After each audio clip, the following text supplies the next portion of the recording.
Okay, I'm just gonna wait for everyone, a few more people to join in. Maybe I'll just wait for another 2 minutes and then we can get started. Just let me keep an eye on everyone who's joined.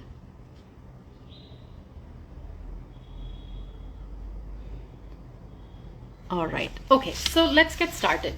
So as many of you might have might know, because I put an update already about this, I'm going to be doing two live sessions addressing common yoga myths that I'm seeing online. And this is a very concerning kind of pattern that's happening because the people who are putting up these posts, they put them up as though these are facts. And it just takes you a little bit of digging to know that these are absolutely not facts. And the people who are putting it up are not even qualified to actually, make such statements. So a couple of weeks ago, I'd actually reached out to a lot of my students asking them if they've seen something like this and if they could just send me some examples. So I'm going to be looking at 4 very common and very disturbing facts that I saw. That I've been seeing also. So let's start. So the first thing that I mentioned was you shouldn't sweat while doing yoga, and this is something that a very popular Ayurvedic doctor had put up, and she has like, I don't know, she has like 1 million followers or something.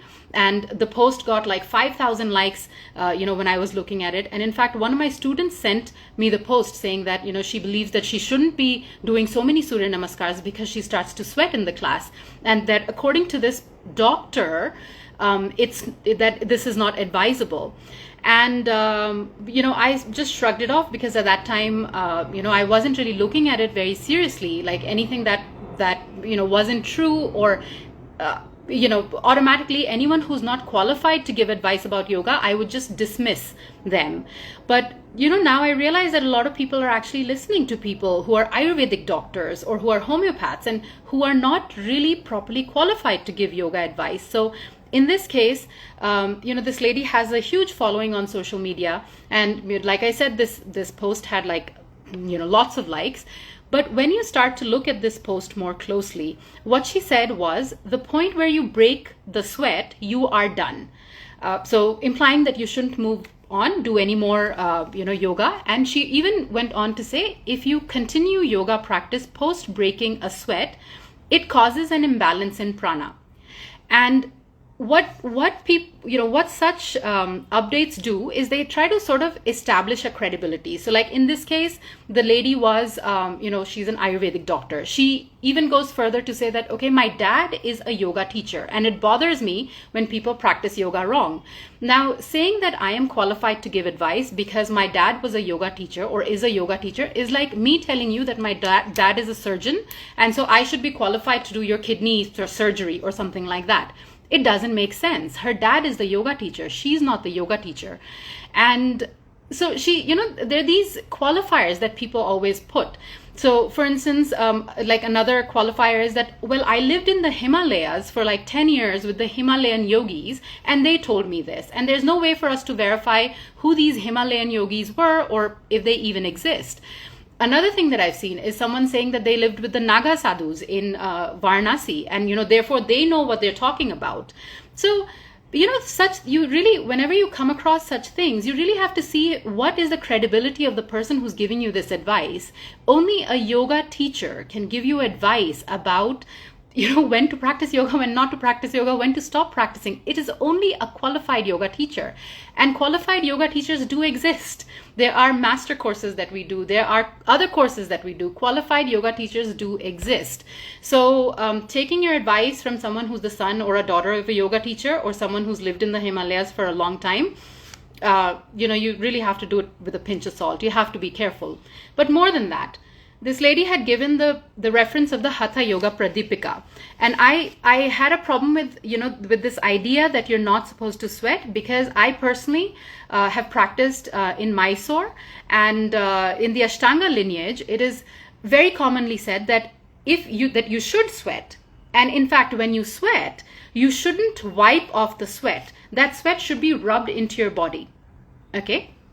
So Now, if you look at, so that is one thing. And then I wanted to really go into the Hatha Yoga Pradipika. So she had said that this is her source for this weird, sort of thing that she had said about not sweating. And I looked up the Hatha Yoga Pradipika. The Hatha Yoga Pradipika said the exact opposite thing. It says, rub the body with the perspiration from the labor. The body derives firmness and steadiness from this. So this is completely contradictory to what she had said. She said, you are done, So that is absolutely incorrect. And I also found another reference, the Shiva Samhita, which is an older text in the Hatha Yoga Pradipika. And even in the Shiva Samhita, it says that when the body perspires, you should rub that perspiration back in. Otherwise, the yogi loses dhatu. Okay, or there can be an imbalance in the body. So there's so many things which proper texts in yoga have said, so many different texts, and it is completely the opposite of what this social media influencer has said. So, so again, whenever you come across something like this, you really have to look at who is giving you this information and what is the information. Does it really make sense? So does it really make sense? So the next one is, you shouldn't do yoga when you're on your period. Now, a lot of women have, have this question, and I can really imagine where it comes from. Okay, why there's this belief that you shouldn't be doing yoga when you're on your period, because a lot of women do have painful periods. A lot of women feel heavy. You feel you don't feel like moving. You feel irritable. So all of this happens when you're menstruating, and so so it's okay, yes, that then it's true that you shouldn't be doing yoga or anything else for that matter, any kind of workout. If you're a weightlifter, if you're like a long distance runner, you shouldn't be doing anything that doesn't make you feel good. If you're menstruating and it's a challenging time for your body. So here, to have these blanket statements, without any justification, there is no justification to say that yoga is harmful for you when you're menstruating. Again, this sort of thing is a myth that is propagated in a lot of by a lot of people who I feel have perhaps not spent enough time even teaching yoga or even practicing yoga, because as women, when you practice yoga regularly, you do get very sensitive to what's happening in the body. And so, you might mentally think that, okay, I can still, go on my long distance runs, or I can lift weights, or I can do handstands and headstands when I'm menstruating. But maybe you know subtly that it's not really suiting you. So that's the thing, you need to cultivate that subtle relationship with yourself, like about what your body really wants. And these blanket statements, there is no scientific kind of support for them.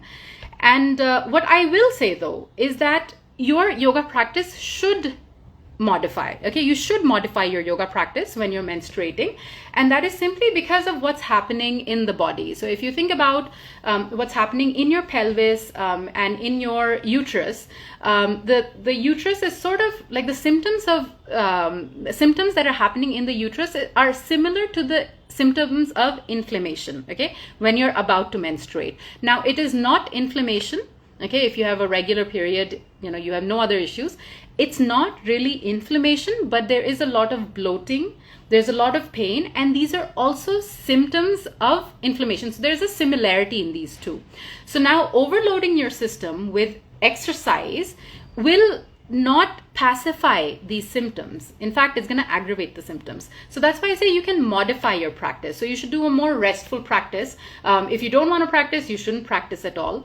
And if you think about it, like if you, again, referring back to the Ashtanga lineage, they take the first 3 days of menstruation off. They do not work out. They don't do their practice during that time.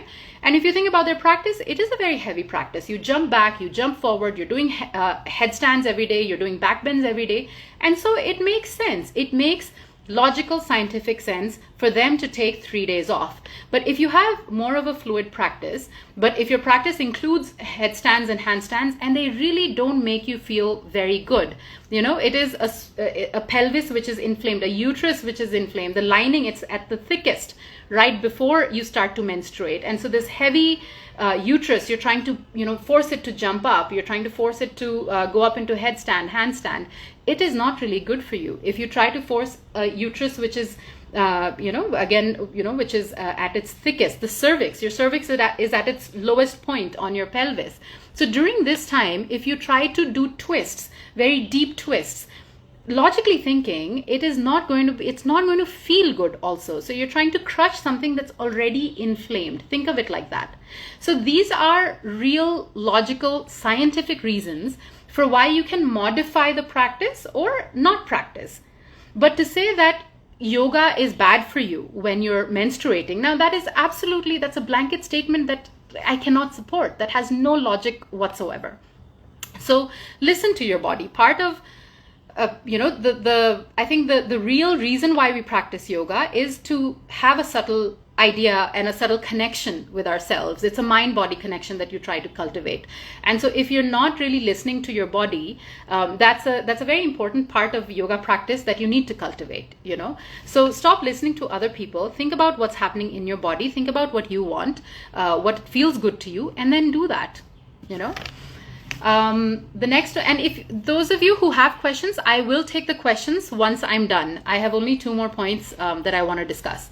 The next thing is do X asanas Y times a day and get rid of your muffin top, double chin, pot belly, etc. So I see a lot of these very frequently, that if you do this particular asana, then you will get a perfect body. Or if you do this particular move, then your muffin top or your pot belly will be gone. Okay. And so it's really funny that, people actually believe these get like millions of likes, and I find it really funny because if you think about it, even as a yoga teacher, any yoga class that you go anywhere in the world, they will at least tell you that, okay, at least the Surya Namaskar, try and do the Surya Namaskars if you can do the Surya Namaskars.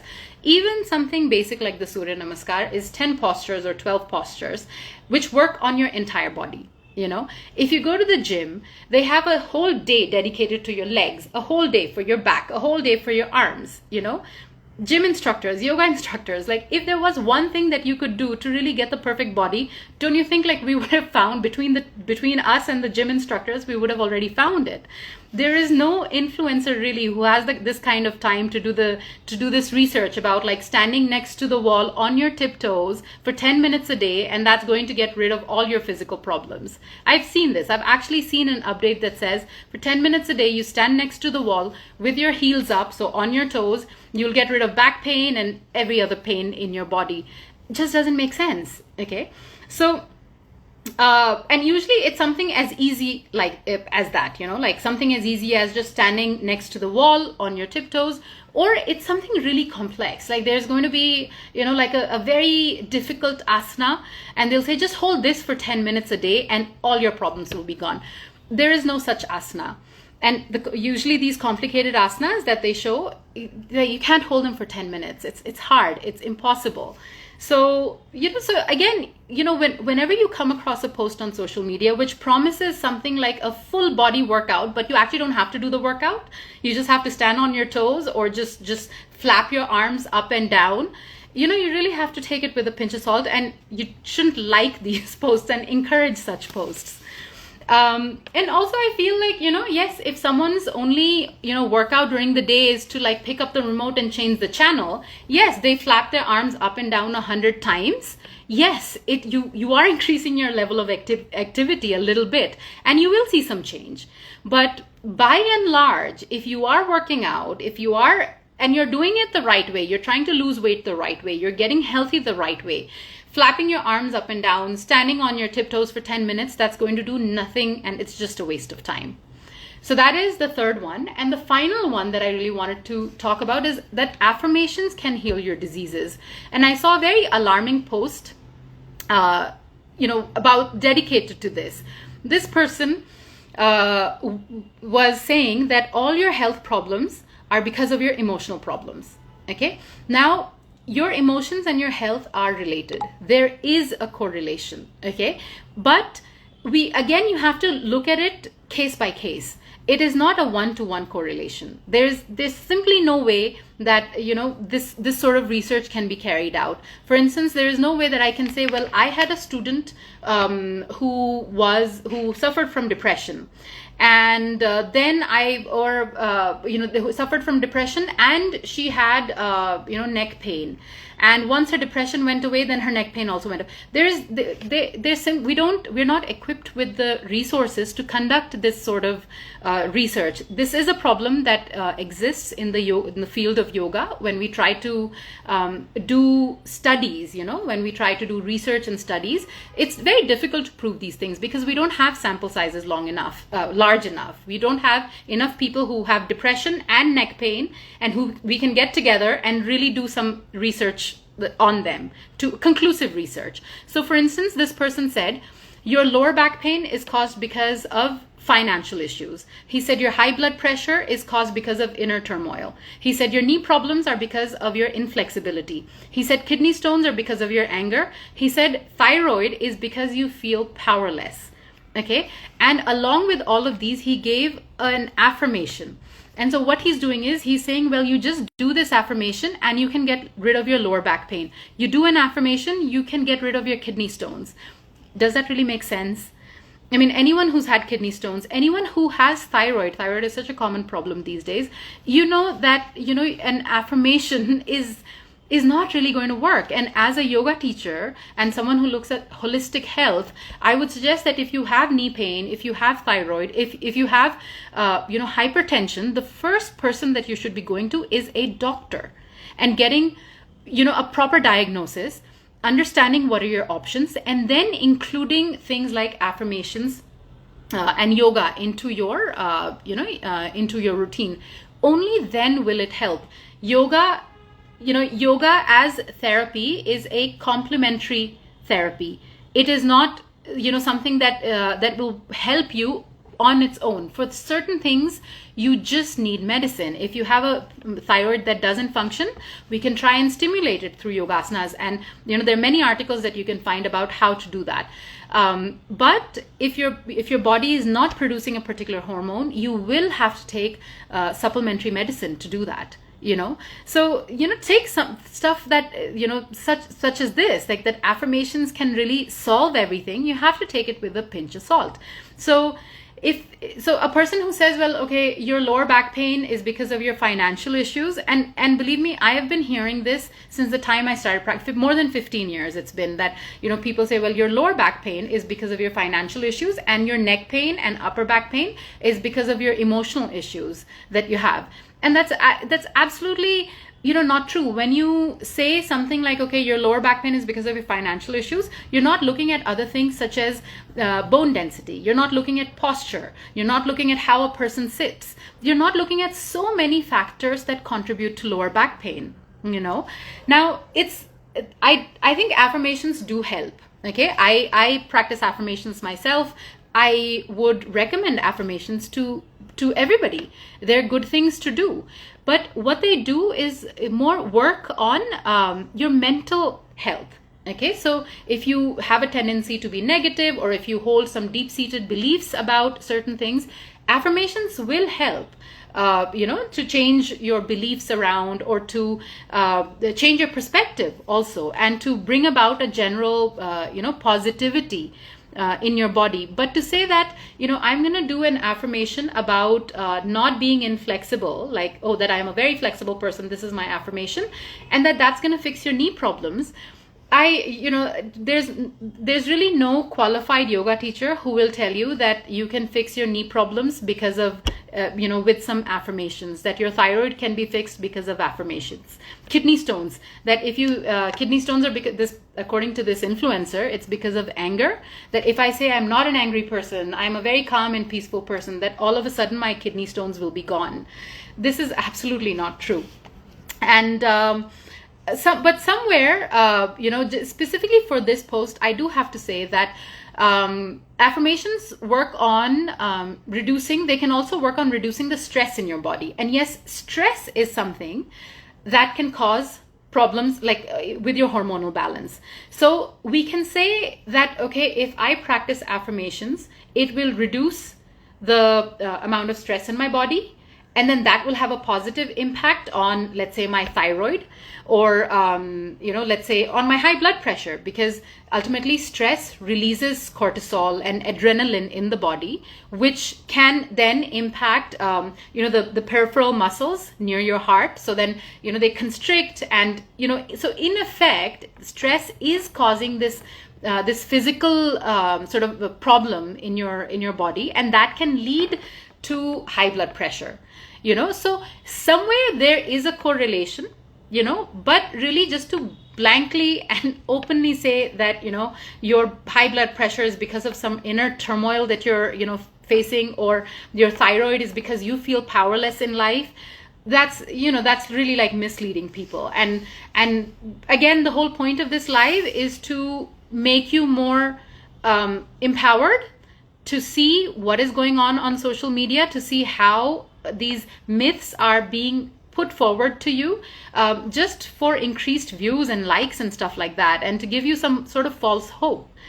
Yoga works if you practice it. You just simply have to practice yoga. Yoga as alternative therapy works in combination with your doctor. So if you have heart problems, you have thyroid, go to a doctor, get a proper diagnosis, work with your doctor, work with your yoga teacher in a planned way. Look at your diet, look at your stress.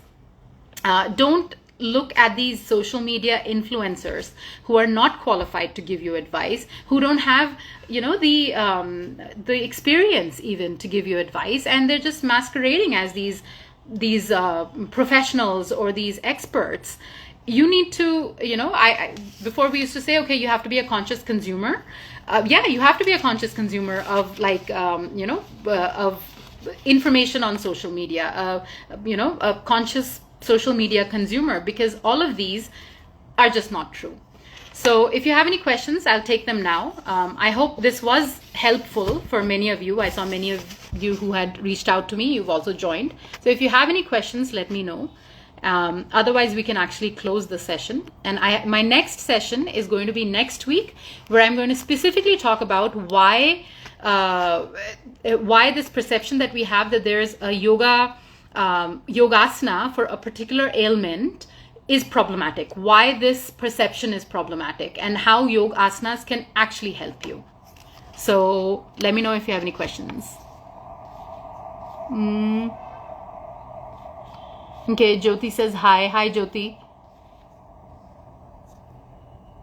Okay, someone said, okay, what if I have cramps, during my period, then what? Yes, if you have cramps during your period, then you should rest it out. It also depends on why you're getting the cramps. You have to get to the root cause of it as well, But by and large, and yoga can definitely help, just not on the days when you have the cramps. If you're indisposed, you should not force yourself to practice yoga, But yes, once you're done with your period, there are yoga asana like sequences that you can practice, that you can incorporate into your regular routine, which can actually help.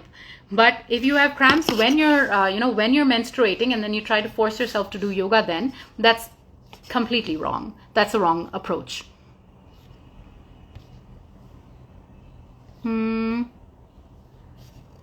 All right. So if there are no more questions, I'm going to close. And yeah, if you do have questions even later, you can always DM me, and I'll try to find the answer for you. All right. Thank you everyone for joining. I'll see you guys next week. Bye.